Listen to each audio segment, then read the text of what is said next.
What's up, guys? This is Chris from DraftDashboard.com. Here are my DFS picks for NFL Week 10 Sleeper Picks. These picks apply for DraftKings and FanDuel. Before I get started, please drop a like on this video and hit that red subscribe button And hit that bell icon so you don't miss our new videos. In this video, I'm going to give you some of my top DFS Sleeper Picks, super low priced and low ownership players that could crush value this week and give your lineup an advantage over the field. These are risky plays, meant for large tournaments only. Don't go all in on any of these guys. They are high risk, high reward picks. And if you stick around to the very end of this video, we'll use the Draft Dashboard tools to make a DFS lineup using the picks we just made. Okay guys, NFL Week 10, let's take a look at the quarterback position. So my sleeper pick at the quarterback position is Baker Mayfield from the Cleveland Browns playing the Houston Texans, who have the second worst defense overall, and they give up the fourth most fantasy points to opposing quarterbacks. Baker Mayfield has averaged 15 fantasy points per game on the season, getting an average of 2.4 rush attempts per game. Now, he only scored 8 fantasy points last week, but he scored 31 fantasy points the game before that. So he's got some pretty big upside, although he hasn't shown it often so far this season. That's why his ownership is going to be low. He's only going to be about 1% owned, projected at 16.9 fantasy points here in Week 10. He's 6,000 DraftKings salary and 1,000 more on FanDuel. Vegas thinks there's going to be 45.5 points scored in this game, with the Cleveland Browns favored by 4. So you got a fantastic matchup here this week. If Baker Mayfield is going to have a good game, I think it's going to come this week versus the Houston Texans. This should be a close, competitive game.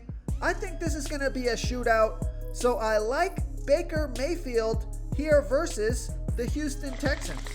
Okay, let's take a look at the running back position. Here's another player who had a bad week last week. His ownership is low. He's got big upside, but he hasn't shown it very much this season. My sleeper pick at the running back position is Melvin Gordon from the Denver Broncos playing the Las Vegas Raiders, who have the 10th worst defense overall, and they give up the third most fantasy points to opposing running backs. Melvin Gordon has averaged 14 fantasy points per game on the season, getting an average of 13.7 rush attempts per game and 3.9 pass targets per game. He's only going to be about 2% owned, projected at 11.7 fantasy points here in Week 10. He's 5,200 DraftKings salary and 1,400 more on FanDuel. Vegas thinks there's going to be 51 points scored in this game, with the Broncos trailing by 3.5. So great matchup here. Melvin Gordon is their most talented offensive player. He got 17 rush attempts a few games ago. He's involved in the passing game. He's got big upside. So I like the matchup.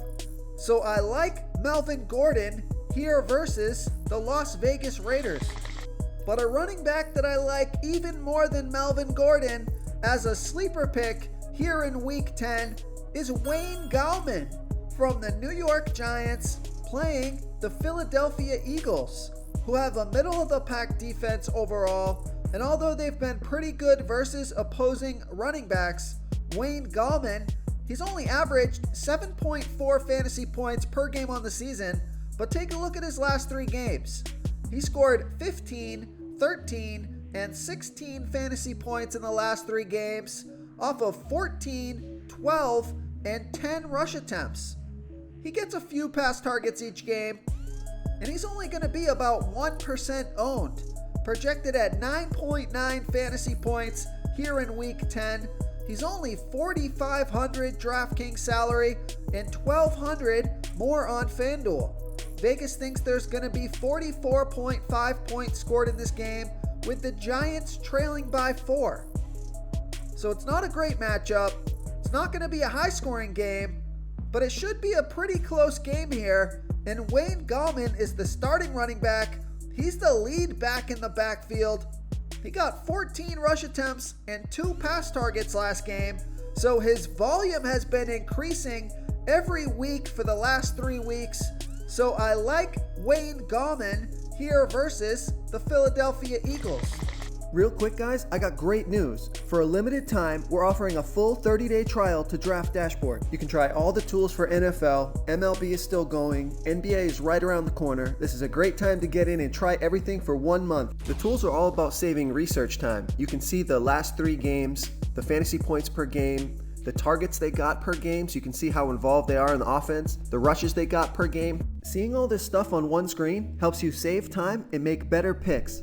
Oh, and if you're tired of doing research every day, we just added a cheat sheet that shows hand-picked plays for the slate. No confusing stat lines, no headaches, just a simple cheat sheet that shows the absolute best players for your lineups. Okay, who do we have at the wide receiver position? I like Tim Patrick from the Denver Broncos playing the Las Vegas Raiders, who have the 10th worst defense overall, and they're middle of the pack defending opposing wide receivers. Tim Patrick has averaged 12.8 fantasy points per game on the season, getting an average of 6 pass targets per game. He scored 13 fantasy points last week off of 9 pass targets, and he's only going to be about 1% owned, projected at 11.6 fantasy points here in week 10. He's $4,900 DraftKings salary and $600 more on FanDuel. We know Vegas thinks there's going to be 51 points scored in this game, with the Broncos trailing by 3.5. So we got a passing game script, and Jerry Jeudy is questionable for this game. He was limited in practice, so that could mean some extra pass targets for Tim Patrick. So I like Tim Patrick here versus the Las Vegas Raiders. Okay, moving on to the tight end position. My sleeper pick at the tight end position is Jordan Reed from the San Francisco 49ers playing the New Orleans Saints, who have a middle of the pack defense overall, but they give up the 7th most fantasy points to opposing tight ends. Jordan Reed has averaged 8.2 fantasy points per game on the season, getting an average of 4.5 pass targets per game. Now, he hasn't played very well the last 2 games, only scoring 1 and 4 fantasy points, but he exploded for 24 fantasy points off of 8 pass targets 3 games ago. So I'm hoping that we see that game plan again, getting Jordan Reed involved. It's a nice matchup here versus the Saints, and he's only going to be about 1% owned, projected at 8.9 fantasy points here in week 10. He's only $3,500 DraftKings salary and $1,500 more on FanDuel. Vegas thinks there's going to be 49 points scored in this game, with the 49ers trailing by 9.5. So you got a good tight end matchup here and a passing game script. So I like Jordan Reed here versus the New Orleans Saints. If you want to try all these daily fantasy tools for yourself, click the link in the description below this video or just go to draftdashboard.com. You can use our DFS lineup optimizer to build quality lineups using our picks and your own custom player pool. Click the link in the description below this video and try all these daily fantasy tools right now. Thanks so much for watching. Oh, and don't forget to subscribe to this channel and hit that bell icon so you can get instant updates whenever we post a new video. Thank you so much for watching, everyone. If you enjoyed this video, please smiggity smash that like button and subscribe to the channel if you haven't already. Oh, and please comment below with your favorite player for this NFL slate. I love to hear what you guys have to think. Thanks again, and good luck.